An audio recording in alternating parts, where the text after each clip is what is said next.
Hello and welcome to this short video in which I will explain 8 points that I see as the main important points of information on the proposal from the EU Commission to a new Erasmus Plus program, and I will focus specifically on the aspects that are relevant to the sector of sport and specifically to grassroots sports and of course ISCA's own members.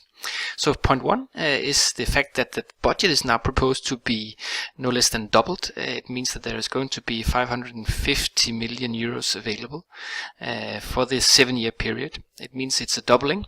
It's not the 10 times more that there was an alliance advocating for, but as the European Commissioner for Sport, Tibor Navracsics, has said, actually this is the one program that got the highest increase of all in the EU budget. So I think it's a, let's say, satisfying results in terms of the funding available. Second point is that when you read the proposal for an Erasmus Plus regulation, it is continuously focusing on grassroots sports. This has been a development over the development of the sport program of the EU and the sport policy priorities in the EU, where in the beginning was focused a lot on transfer of players and the economic dimension of professional sport. Nowadays the clear political focus is grassroots sports, and it seems to be continuously the case also for the next 7 years starting in 2021.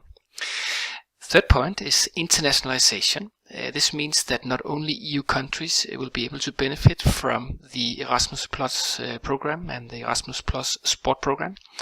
Specifically, there will be more opportunities for non-EU program countries to join, and it would seem also from the text that countries beyond the broader European geography, also from Africa, Asia, Latin America, etc., would be able to benefit to a high extent that they already could in the current program. And I think that's a very positive situation generally and specifically for ISCA as a global organization. There is a little but to add to this, namely that in the field of mobilities that I will get back to, it seems to be the case that non-program countries, non-EU countries would not be able to benefit from the programs of mobilities, meaning individual coaches or managers traveling for the sake of development. But that remains to be seen whether that interpretation is right. Fourth point is the continuation of support for what we already know, namely the collaborative partnerships, as well as the not-for-profit European sport events. This funding line is proposed to be continued, and positively so, I would say.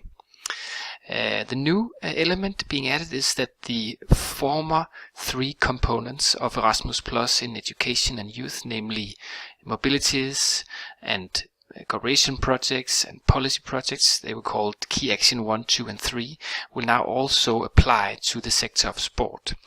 Positively, this means that there will be mobility actions for coaches and staff in the sector of sport, and therefore, let's say, small projects that involves the exchange of staff, coaches, etc., would be enabled in the new Erasmus Plus sport program.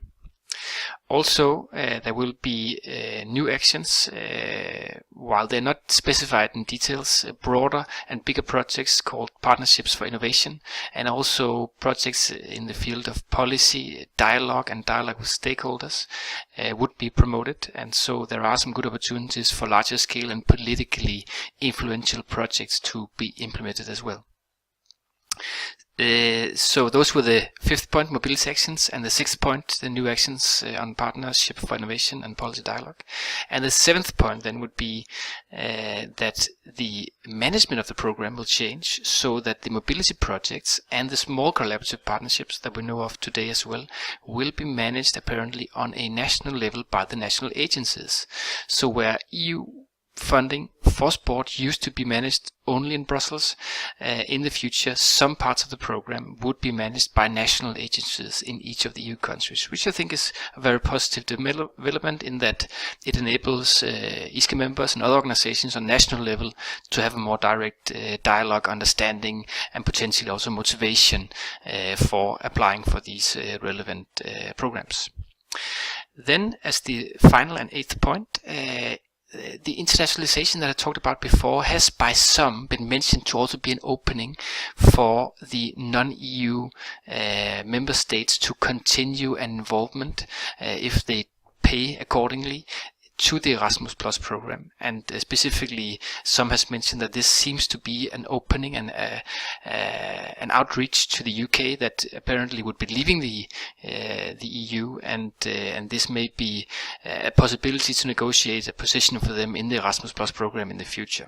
It has not been underlined by the Commission, it's not been underlined by the Commissioner himself, but some have interpreted this internationalization to also open up for some of the European but non-EU countries to be strongly and continuously involved in Erasmus+, which, all things being equal, is very positive, knowing that we have good experience and good past partnerships with organizations from the UK.